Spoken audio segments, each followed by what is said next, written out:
दोस्तों, आप सभी का डैफोडिल कोचिंग क्लासेस के इस YouTube चैनल पर स्वागत है।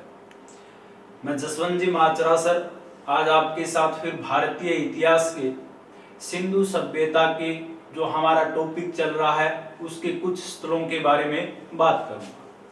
तो चलिए दोस्तों, आज हम सिंधु सभ्यता के कुछ अन्य स्थलों के बारे में बात करते हैं।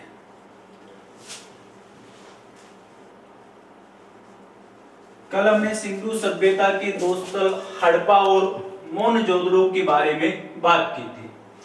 मोहनजोदड़ो के एक दो अवशेष आपको दोस्तों और बता देता हूं।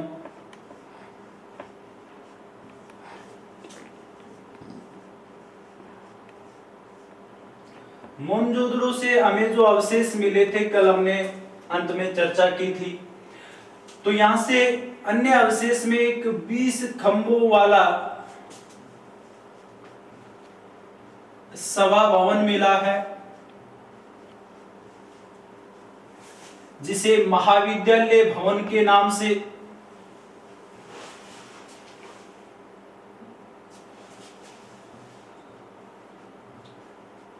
भी पुकारा जाता है। आपका जो ये 20 खंभों वाला सभा भवन है इसे अर्नेस्ट मेके ने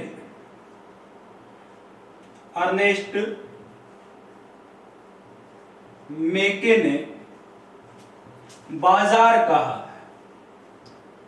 आपका जो अर्नेस्ट मेके है इसने मोहनजोदड़ो स्थल पर एक पुस्तक की भी रचना की है। इसकी जो पुस्तक है उसका नाम है फर्दर एक्सकेवेशन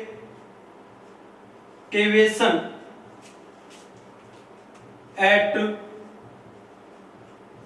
मोहनजोदड़ो।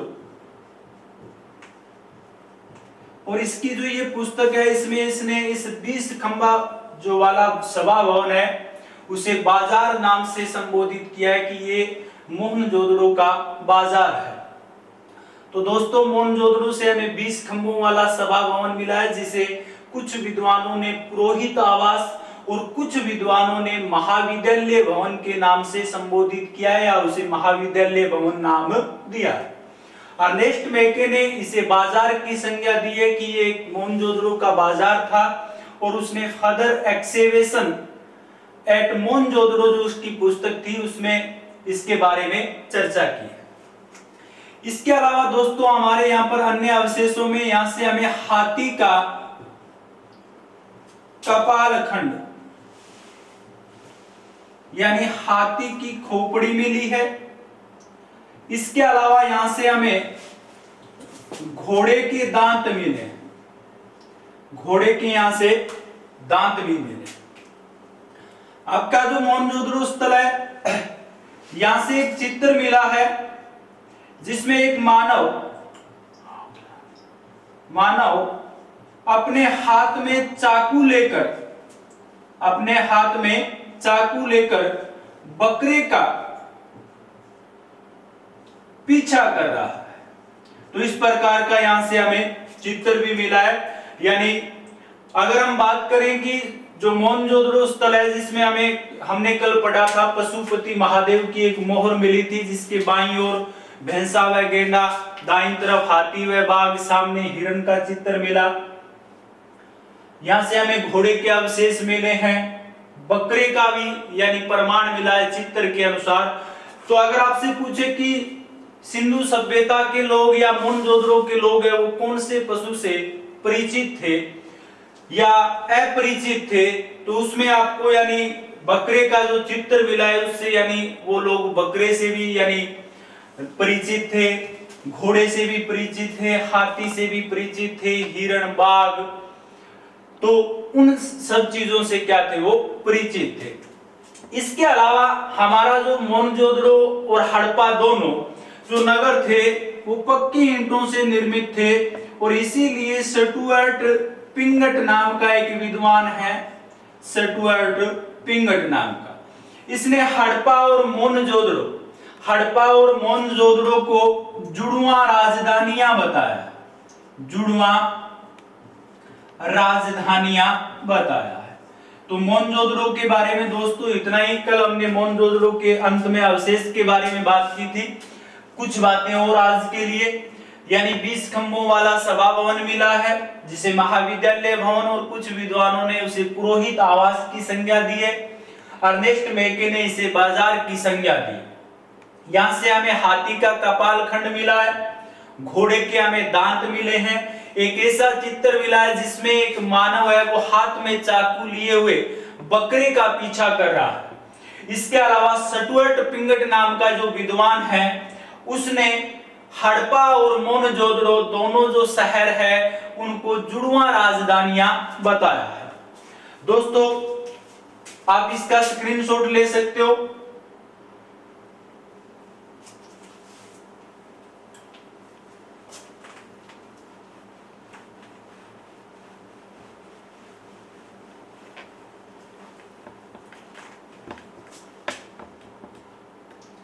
अगला जो हमारा स्थल है वो है चनहुंदड़ो।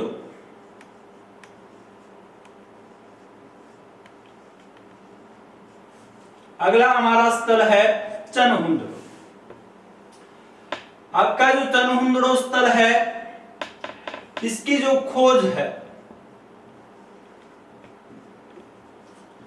वो 1931 ईस्वी में 1931 ईस्वी में NG मजूमदार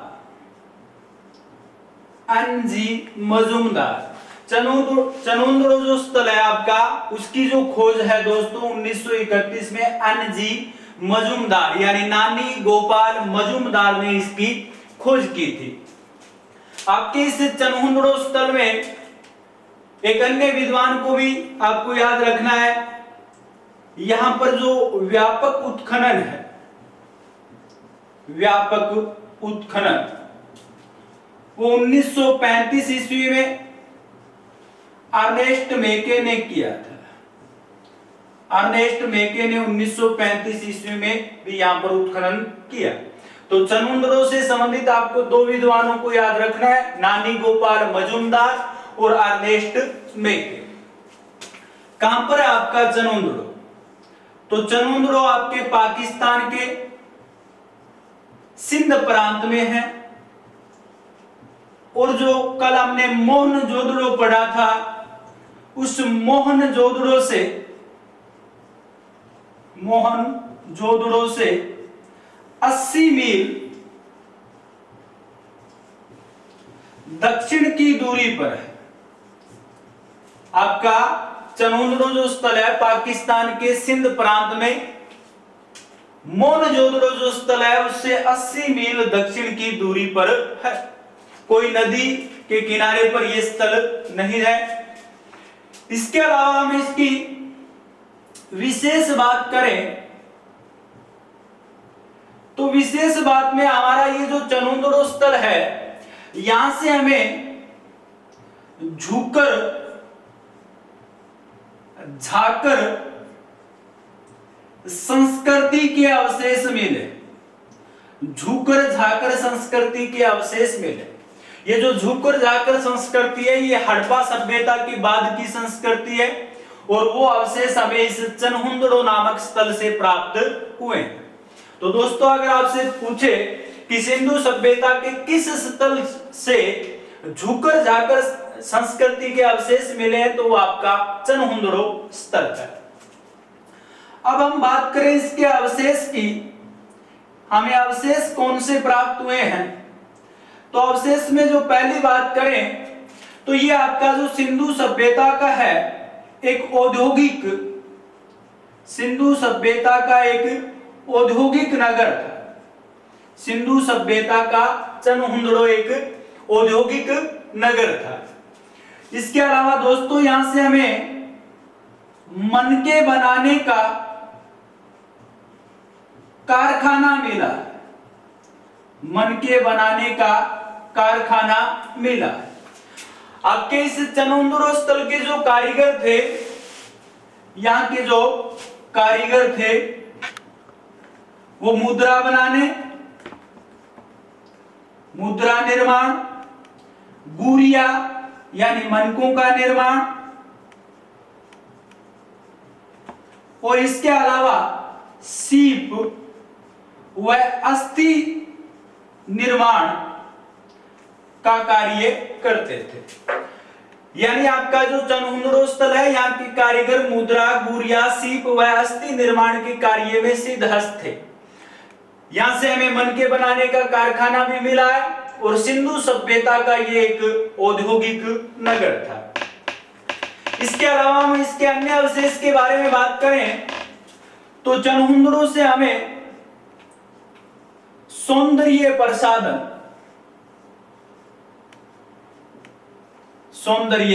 प्रसाधन से संबंधित जानकारी भी मिलती है। यहां से हमें रंजन शलाका यानी लिपस्टिक।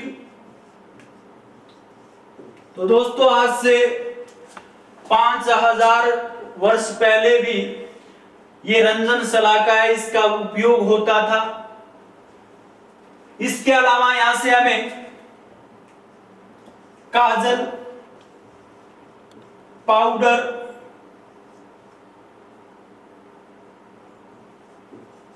ये भी सौंदर्य प्रसाधन में मिले हैं। इसके अलावा हमें चनहुंदड़ो से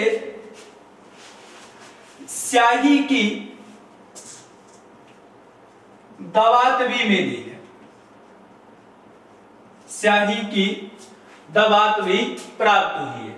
तो सौंदर्य प्रसाधन में हमें यहां से रंजन शलाका यानी लिपस्टिक, इसके अलावा काजल, पाउडर का प्रमाण मिला है और यहां से हमें स्याही की दवात भी मिली है। यानी उस समय भी यहाँ के जो लोग थे लेखन कला में स्याही का प्रयोग करते थे। इसके अलावा यहां से हमें वक्राकार ईंटों के अवशेष मिले। सिंधु सभ्यता का एकमात्र स्थल है, सिंधु सभ्यता का एकमात्र स्थल है जहां से हमें वक्राकार ईंटें प्राप्त हुई है, वक्राकार ईंटें प्राप्त हुई है। तो सिंधु सभ्यता का एकमात्र ऐसा स्थल जहां से हमें वक्राकार ईंटें प्राप्त हुई है वो आपका चनहुंदड़ो है। इसके अलावा दोस्तों यहां से हमें कच्ची मिट्टी की बनी जल निकास नालियां मिली, जल निकास नालियां मिली, कच्ची मिट्टी से निर्मित है। एक बात और आपके साथ साझा करूंगा कि जो आपका चनहुंदड़ो स्थल है, इसका जो दुर्ग भाग था, उस दुर्ग भाग की, यहाँ का जो दुर्ग भाग था, उस दुर्ग भाग की किलेबंदी नहीं की गई थी। तो दोस्तों आपको यह भी याद रखना है कि आपका चनहुंदड़ो स्थल है। चनहुंदड़ो स्थल की जो खोज है 1931 ईस्वी में नानी गोपाल मजुमदार के द्वारा की जाती है। आपके इस चनहुंदड़ो स्थल से संबंधित अर्नेस्ट मेके ने भी यहां पर उत्खनन किया 1935 ईस्वी में। कहां पर है आपका चनहुंदड़ो? तो पाकिस्तान के सिंध प्रांत में मोहनजोदड़ो से 80 मील दक्षिण की दूरी पर है। विशेष बात क्या है, यहां से दोस्तों बार बार क्वेश्चन पूछे जाते हैं नेट वगैरह में, तो इसे भी याद रखना है कि झुकर झाकर जो संस्कृति है उसके अवशेष हमें चनहुंदड़ो स्थल से प्राप्त हुए हैं। और ये जो झुकर झाकर संस्कृति है वो हमारी सिंधु या हड़प्पा सभ्यता के बाद की संस्कृति है। अवशेष में हम बात करें तो चनहुंदड़ो है वो सिंधु सभ्यता का एक औद्योगिक नगर था। इसके अलावा यहां से हमें मनके बनाने का कारखाना मिला है। ये दोस्तों आपको विशेष तौर पर याद रखना है कि मनके बनाने का जो कारखाना है वो कहां से प्राप्त हुआ है, तो वो आपका चनहुंदड़ो स्थल से मिला है।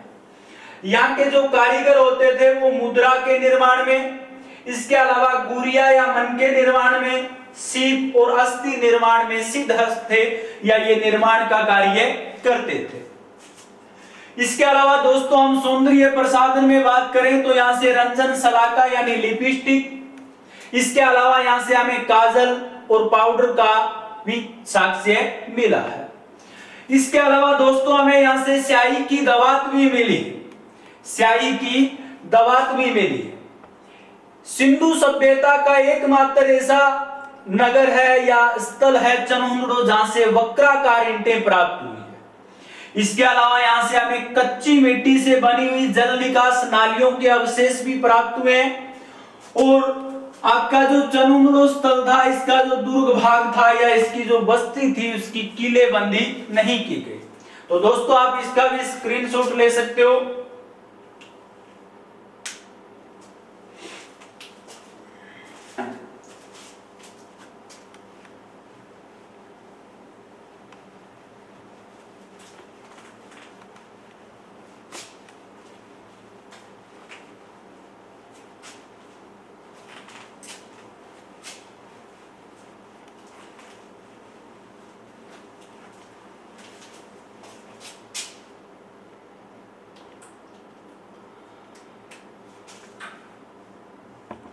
अगला जो आपका स्थल है वो है रोपड़।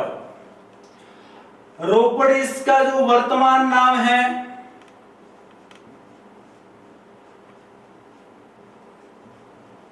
वो है रूपनगर। प्राचीन समय का जो रोपड़ है वर्तमान में रूपनगर के नाम से जाना जाता है। आपका जो ये रोपड़ स्थल था, इसकी जो खोज है, रोपड़ की खोज 1952-53 ईस्वी में 1952-53 ईस्वी में यज्ञदत्त शर्मा ने रोपड़ की खोज की थी। एक हमने सिंधु सभ्यता का सबसे पूर्वी स्थल पढ़ा था आलमगीरपुर, उसकी भी खोज यज्ञदत्त शर्मा ने की थी। सिंधु सभ्यता का जो सबसे पूर्वी स्थल था आलमगीरपुर, उसकी भी खोज है यज्ञदत्त शर्मा के द्वारा की गई है। यानी रोपड़ या गिरपड़, यज्ञदत्त शर्मा आपको वहां पर याद रखना है। इसके अलावा हम बात करें रोपड़ के बारे में, कहां पर है, तो हमारे भारत के पंजाब राज्य में है, यानी भारत के पंजाब प्रांत में है। और सतलज नदी के किनारे पर है, भारत के पंजाब प्रांत में और सतलज नदी के किनारे पर है।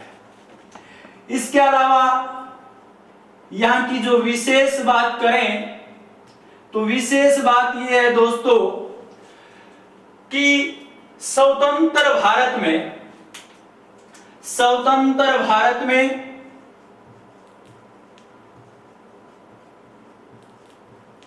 खोजा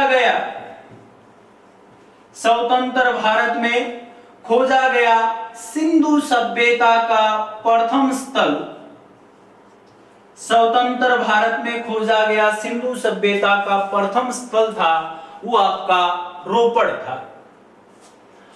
जब हमारे भारत का विभाजन हुआ तो हमारे सिंधु सभ्यता के जो महत्वपूर्ण स्थल थे, यानी 1947 में जब भारत का विभाजन हुआ तो सिंधु सभ्यता के जो सभी महत्वपूर्ण प्रारंभिक महत्वपूर्ण नगर थे, जैसे हमने पाकिस्तान के हिस्से में पढ़े थे हड़प्पा, मोहनजोदड़ो, चनहुंदड़ो, रहमान डेरी, अलादीनो, बालाकोट, सादीकोर, सुतका गेंदोर, ये जो स्थल थे सभी के सभी पाकिस्तान के हिस्से में चले गए। 1947 में भारत के विभाजन के समय भारत के पास मात्र दो स्थल भारत के पास रहे। उसमें एक था कोटला निहंग खां पंजाब में, और ये भी आपका सतलज नदी के किनारे पर है। और दूसरा था रंगपुर गुजरात में, और ये आपका मादर नदी के किनारे पर था। यानी जब भारत का 1947 में विभाजन हुआ तो सिंधु सभ्यता के मात्र 2 स्थल भारत के पास रहे, वो थे कोटला निहंग खां पंजाब में था और रंगपुर गुजरात में मादर नदी के किनारे पर था। स्वतंत्र भारत में खोजा गया सिंधु सभ्यता का प्रथम स्थल पूछे तो वो आपका रोपड़ है। स्वतंत्र भारत में खोजा गया सिंधु सभ्यता का प्रथम स्थल कौन सा है दोस्तों? रोपड़ है। इसके अलावा रोपड़ से संबंधित एक बात और आपको याद रखनी है, एक ही अवशेष मिलता है। तो देखो यहां से कौन सा अवशेष मिलता है, यहां से हमें मानव के साथ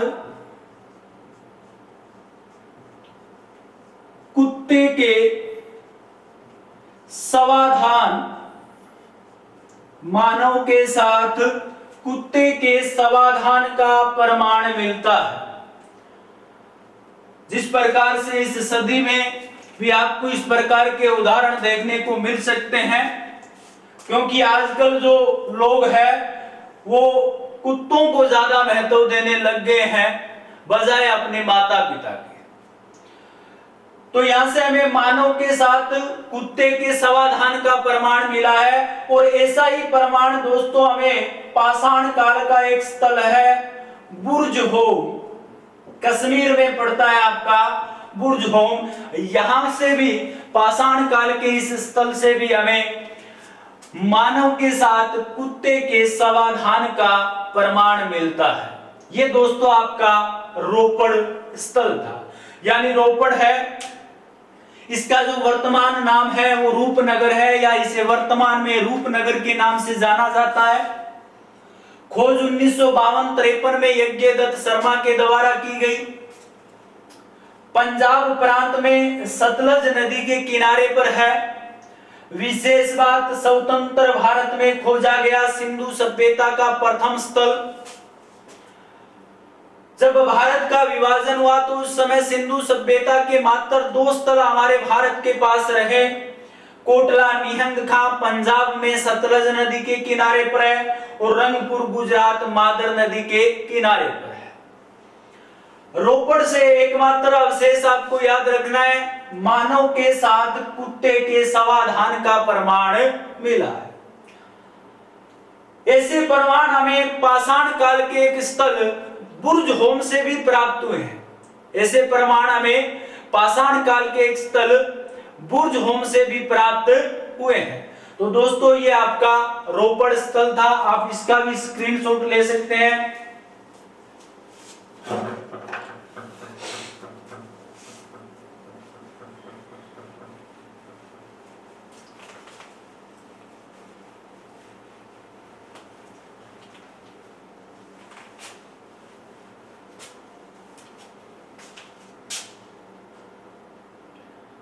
अब हम दोस्तों हमारे राजस्थान का एक सिंधु सभ्यता का स्थल है कालीबंगा। कालीबंगा, इसके बारे में बात करेंगे।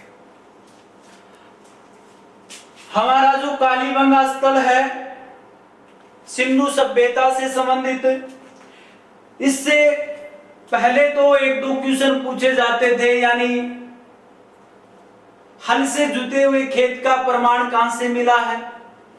ये क्वेश्चन कालीबंगा से संबंधित फेमस क्वेश्चन था। आज मैं दोस्तों कालीबंगा के बारे में आपको बहुत सी गहन जानकारियां बताऊंगा और भविष्य में आपको कोई भी एग्जाम हो उसमें बहुत ही वो उपयोगी रहेंगी। तो कालीबंगा जो स्थल है, इसकी जो सबसे पहले जो पहचान जिस व्यक्ति ने की थी वो व्यक्ति था एलपी टेसीटोरी। एलपी टेसीटोरी यानी लुइजी पियो टेसीटोरी। लुइजी पियो टेसीटोरी महाराजा गंगा सिंह के समय बीकानेर राजवंश का इतिहास लिखने के लिए हमारे बीकानेर रियासत में आए थे। आपकी इस एलपी टेसीटोरी की बहुत ही कम आयु में यानी युवा अवस्था में मृत्यु हो गई थी। तो ये जो एल्फी टेसीटोरी थे, इन्होंने हमारे इस कालीबंगा स्थल की पहचान की थी। दोस्तों, हमारे कालीबंगा की खोज किसने की? यहां से पिछली बार फर्स्ट ग्रेड में एक क्वेश्चन पूछा गया था जीके के पेपर में। तो हमारी जो कालीबंगा है, इसकी जो खोज है वो हमारे अमलानंद घोष ने की थी। अमलानंद घोष ने की। कब की? 1953 ईस्वी में। दोस्तों, माध्यमिक शिक्षा बोर्ड के अनुसार कालीबंगा जो स्थल है उसकी जो खोज है 1953 में अमलानंद घोष ने की थी। आपके जो अमलानंद घोष है, इन्होंने इस क्षेत्र में लगभग 24 स्थलों की खोज की थी। उनमें से ही एक आपका कालीबंगा स्थल है। यहां पर व्यापक उत्खनन किसने किया? 1961 ईस्वी में। 1961 ईस्वी में व्रज बिहारी लाल व व्रजकर्षण थापर के द्वारा आपकी कालीबंगा में व्यापक उत्खनन 1961 ईस्वी में ब्रज बिहारी लाल और व्रजकर्षण थापर के द्वारा किया गया। अब हम बात करें कालीबंगा कहां पर है, तो कालीबंगा हमारे हनुमानगढ़ जिले में, हनुमानगढ़ जिले में है और घग्गर नदी के किनारे पर है। घग्गर नदी के किनारे पर, यानी आपकी जो प्राचीन सरस्वती नदी थी उसके किनारे पर आपका कालीबंगा स्थल है। कालीबंगा के बारे में हम करें विशेष बात, तो कालीबंगा से संबंधित कुछ विशेष बातें।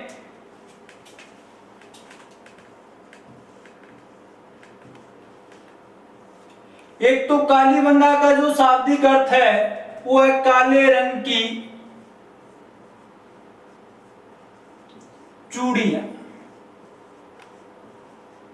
कालीबंगा का शाब्दिक अर्थ है काले रंग की चूड़ियां। आपका जो कालीबंगा है, यहां से हमें प्राकः हड़प्पा और हड़प्पा काल के, प्राकः हड़प्पा और हड़प्पा काल के अवशेष प्राप्त हुए हैं। कालीबंगा से प्राकः हड़प्पा और हड़प्पा काल के अवशेष प्राप्त हुए हैं। इसके अलावा एक दशरथ शर्मा नाम का विद्वान है, दशरथ शर्मा। इस दशरथ शर्मा ने आपकी जो कालीबंगा है इसे सिंधु सभ्यता की तीसरी राजधानी बताया। सिंधु सभ्यता की तीसरी राजधानी बताया। इसके अलावा दोस्तों, कालीबंगा को 2009 ईस्वी में यूनेस्को ने विश्व विरासत सूची में शामिल किया था। कालीबंगा को 2009 में यूनेस्को ने विश्व विरासत सूची में शामिल किया था। इसके अलावा दोस्तों, कालीबंगा का जो कालक्रम है वो 2500 ईसा पूर्व के आसपास माना जाता है। और इसके अलावा आपकी जो कालीबंगा है वो ताम्र कांस्य युगीन सभ्यता स्थल था। ताम्र कांस्य युगीन सभ्यता स्थल था। दोस्तों, यहां से भी क्वेश्चन पूछा गया, कालीबंगा किस युग से संबंधित था, तो ताम्र कांस्य युग से संबंधित था।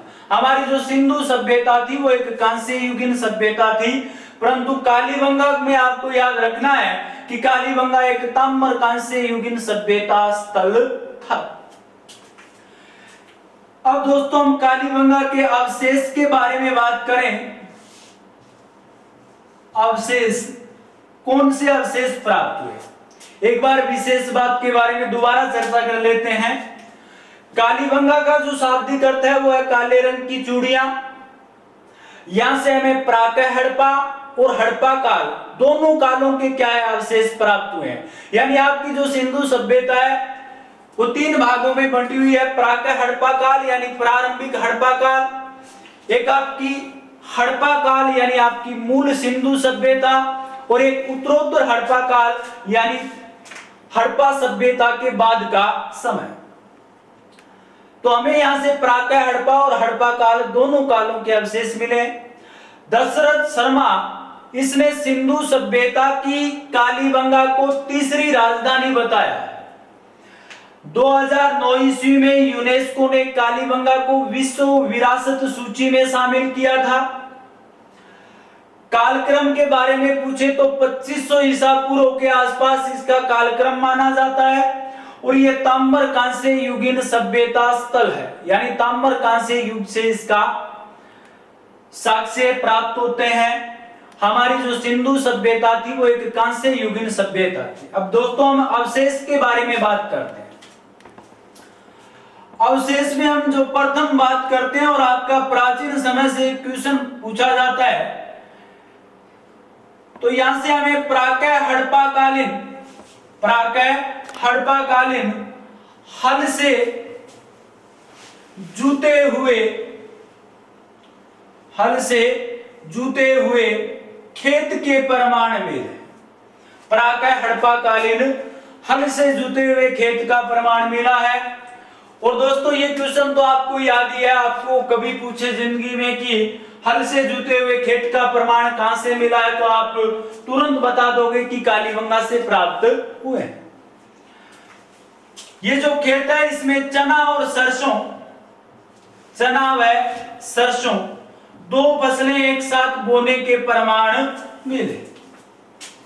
इसके अलावा हमारी कालीबंगा से क्या अवशेष मिले हैं, तो हमारे कालीबंगा से मेसोपोटामिया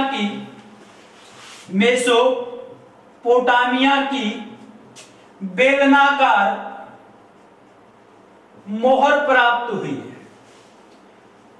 मेसोपोटामिया की बेलनाकार मोहर प्राप्त हुई है। इसके अलावा हमारी जो कालीबंगा है यहां से बेलनाकार तंदूर भी मिले, बेलनाकार तंदूर के भी प्रमाण मिले। बेलनाकार मोहर मिली है मेसोपोटामिया की, बेलनाकार तंदूर भी प्राप्त हुए। इसके अलावा दोस्तों पिछली बार फर्स्ट ग्रेड में यहां से एक क्वेश्चन पूछा गया कि भूकंप के जो साक्ष्य है वो कहां से प्राप्त हुए हैं, तो वो कालीबंगा से हमें भूकंप के प्राचीनतम साक्ष्य प्राप्त हुए हैं।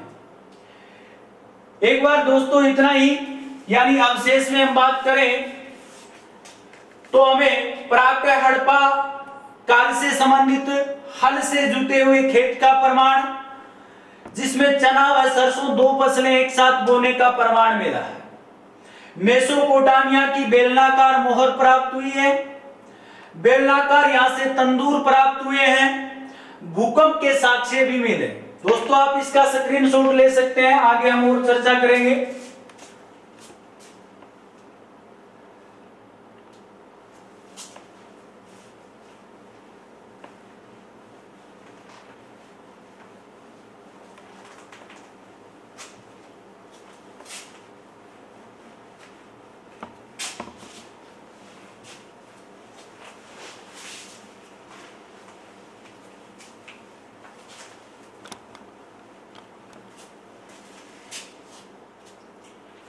इसके अलावा हमारी कालीबंगा के अवशेष के बारे में बात करें तो यहां से जो अन्य अवशेष मिले हैं इसमें हमें शल्य चिकित्सा के प्रमाण मिले। यानी यहां से एक बालक की खोपड़ी मिली है, यहां से एक बालक की खोपड़ी मिली है और उसमें 6 छेद मिले, जिससे विद्वानों ने ये अनुमान लगाया है कि शल्य चिकित्सा की गई है, यानी हमें यहाँ से शल्य चिकित्सा के प्रमाण भी मिले। ऐसे प्रमाण हमें लोथल से भी मिलेंगे। इसके अलावा हमें यहाँ से 7 आयताकार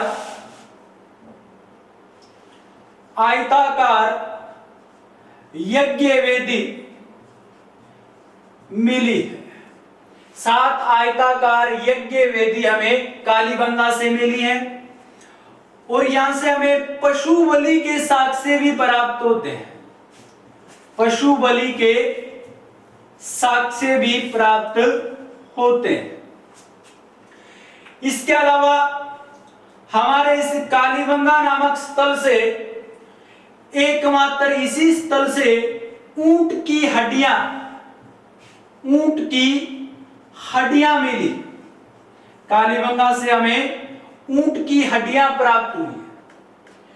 इसके अलावा कालीबंगा से हमें युगम समाधान के प्रमाण मिले, यानी महिला और पुरुष के एक साथ समाधान के प्रमाण मिले।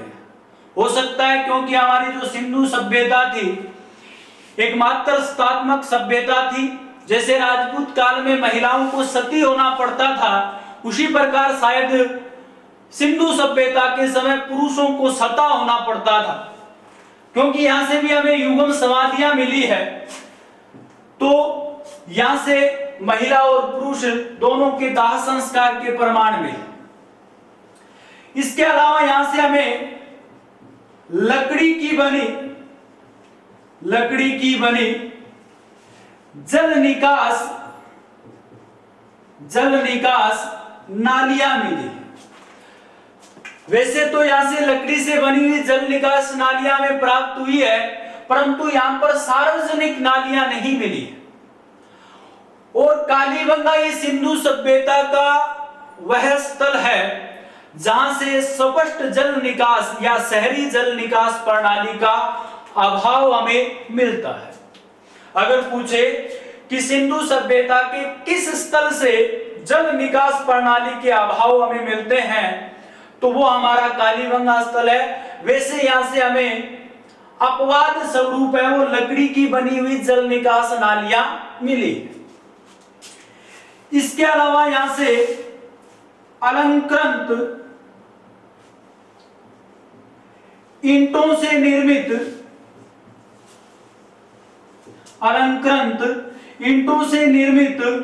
फर्श मिले।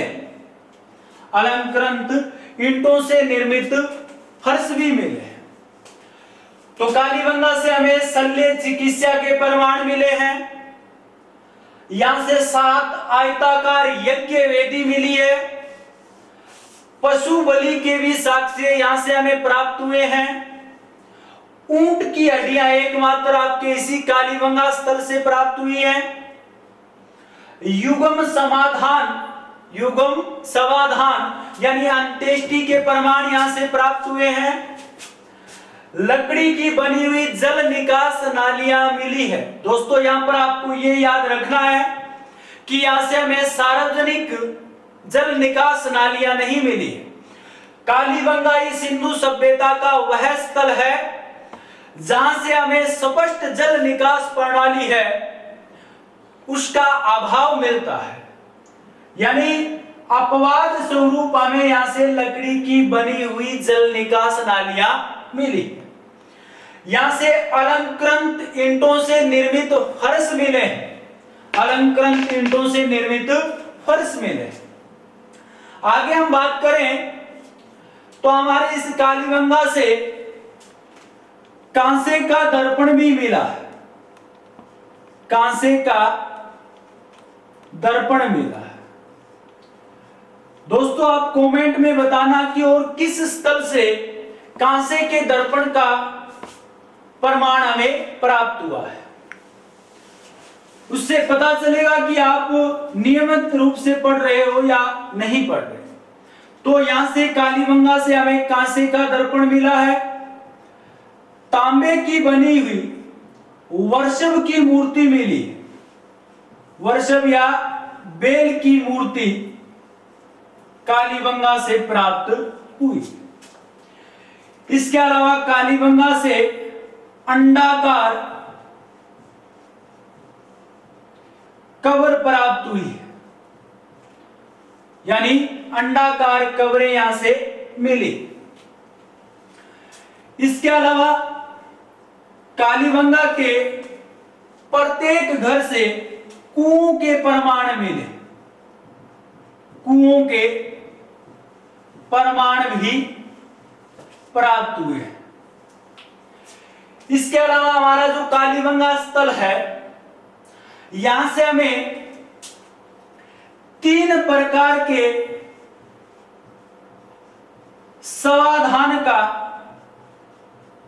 प्रमाण मिला, यानी सिंधु सभ्यता के लोग हैं वो 3 प्रकार के समाधान करते थे। किस प्रकार के 3?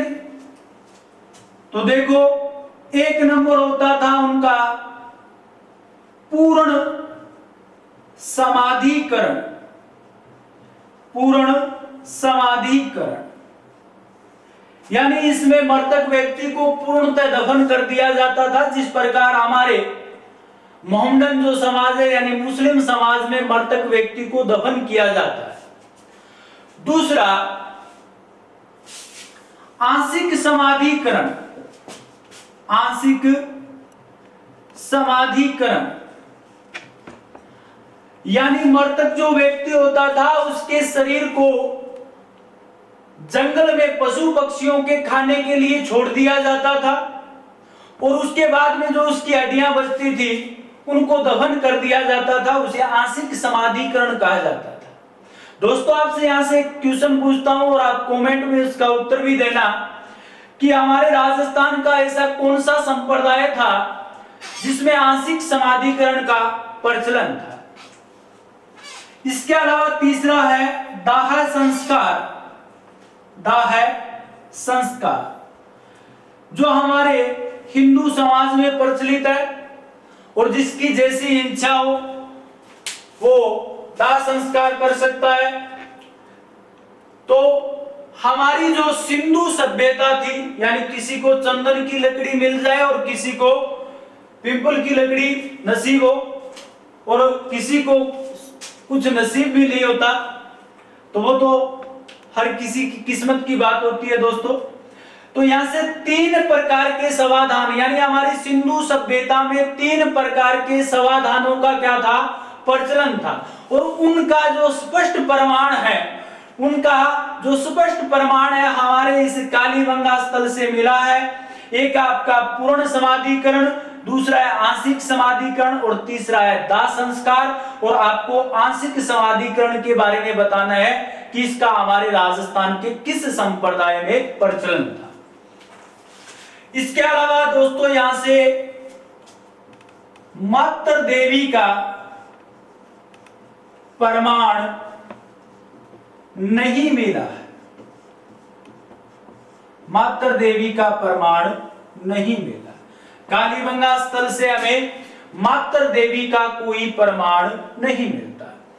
इसके अलावा दोस्तों कालीबंगा हमारा सिंधु सभ्यता का स्थल था और सिंधु सभ्यता भारत की प्रथम नगरीय सभ्यता थी।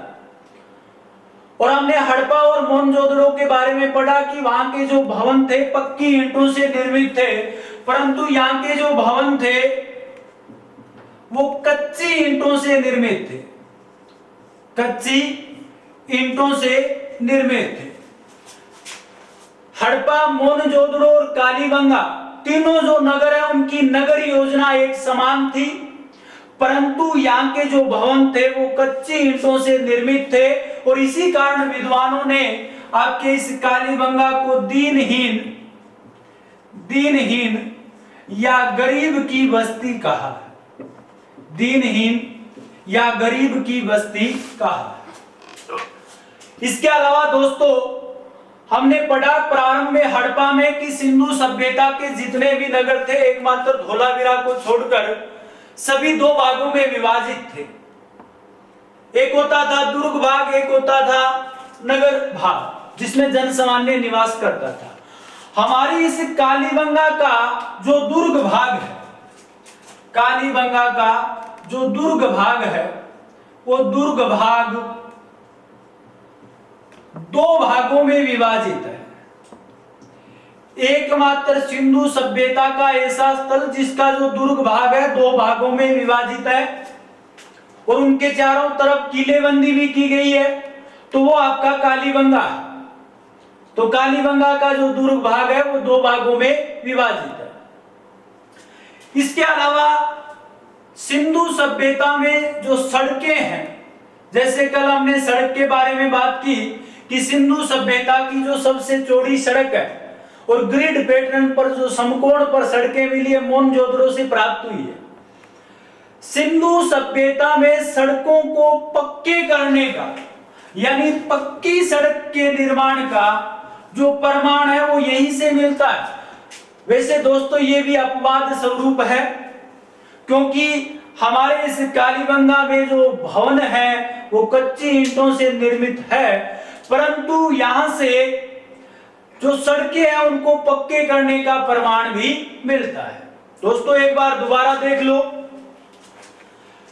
तो हमारे अवशेष में कालीबंगा में शल्य चिकित्सा के प्रमाण मिले हैं, 7 आयताकार यज्ञ वेदी मिली है, पशु बलि के साक्ष्य भी प्राप्त हुए हैं, ऊंट की हड्डियां मिली है, युगम समाधान के प्रमाण मिले हैं, लकड़ी की बनी हुई जल निकास नालियां मिली है, अलंकृत ईंटों से निर्मित फर्श मिले हैं, कांसे से बना हुआ दर्पण मिला है, तांबे की बनी हुई बेल की आकृति मिली है, अंडाकार कब्र प्राप्त हुई है, प्रत्येक घरों से कुओं का प्रमाण मिलता है, 3 प्रकार के समाधान का प्रमाण मिलता है, पूर्ण समाधिकरण, आंशिक समाधिकरण और दाह संस्कार। मात्र देवी का यहां से कोई प्रमाण नहीं मिलता। यहाँ के जो भवन है कच्ची ईंटों से निर्मित है, इसी कारण इसे दीनहीन या गरीब की बस्ती कहा जाता है। इसका जो दुर्ग भाग है, एकमात्र ऐसा स्थल जिसका दुर्ग भाग दो भागों में विभाजित है, वो हमारा कालीबंगा है। और यहाँ की जो सड़कें हैं उनसे प्रमाण मिला है संपूर्ण सिंधु सभ्यता में सड़कों को पक्का करने का जो प्रमाण है यहीं से प्राप्त हुआ। दोस्तों आप इसका स्क्रीनशॉट ले सकते हो।